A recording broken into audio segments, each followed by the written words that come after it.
Hola chicas y chicos, bienvenidos a este nuevo tutorial. Recordad que en el vídeo anterior estábamos trabajando los verbos modales, modal verbs, y dijimos que los verbos modales, los modal verbs, se clasifican, son una cajita dentro de otra caja más grande, que son los verbos auxiliares, con lo cual poseen muchas de las características que tienen los otros verbos auxiliares, como el verbo be o el verbo have, ¿de acuerdo? Estuvimos viendo también algunos verbos modales, como can, could, may, might, will, would, shall, should, must y had to.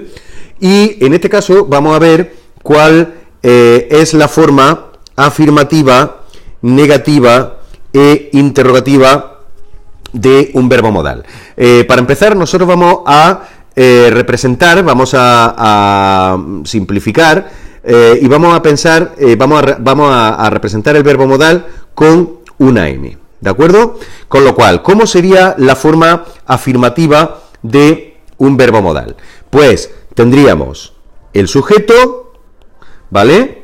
Posteriormente tendríamos el verbo modal y fijaros qué curioso, independientemente de si el sujeto es tercera persona, un verbo modal jamás, insisto, jamás va a tener una S.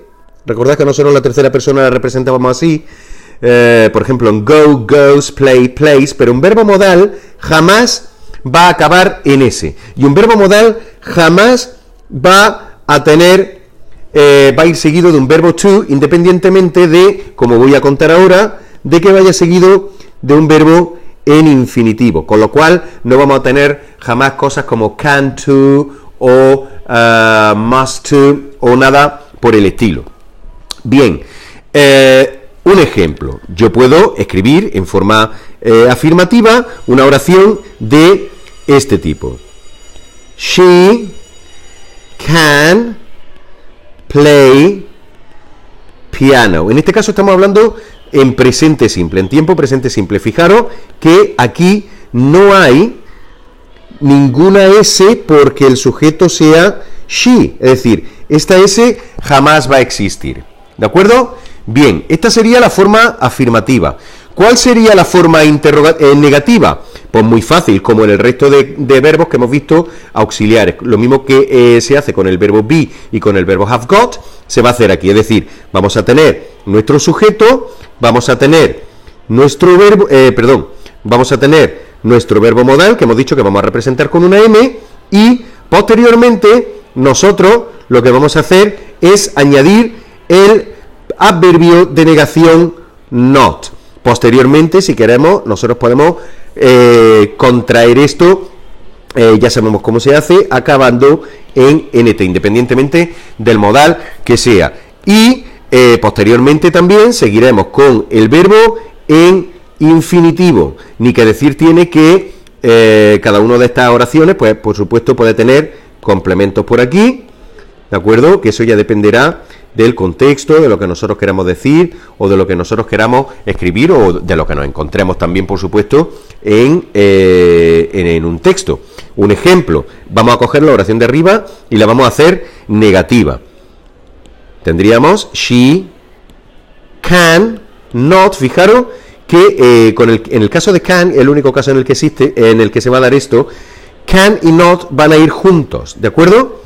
Pero no una palabra detrás de otra, sino como si fueran una sola palabra, ¿de acuerdo? Con lo cual vamos a tener cannot. Pero bueno, esto es lo de menos. Lo que me interesa es que sepáis que la negación se ha hecho añadiendo la partícula not detrás del verbo modal.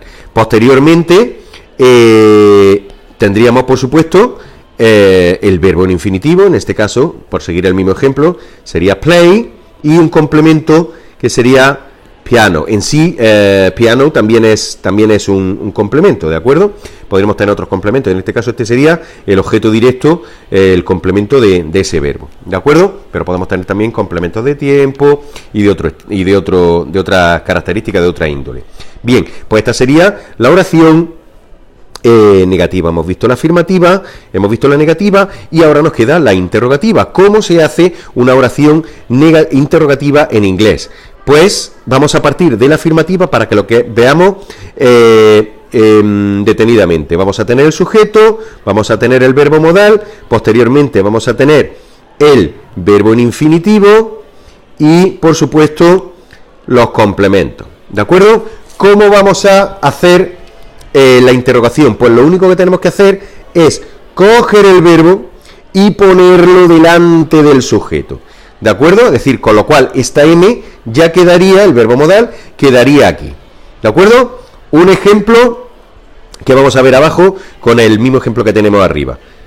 Si teníamos she can play piano, ahora vamos a mover este can aquí, con lo cual lo que nos quedaría, la oración que nos quedaría, vamos a borrarlo, sería can she play piano.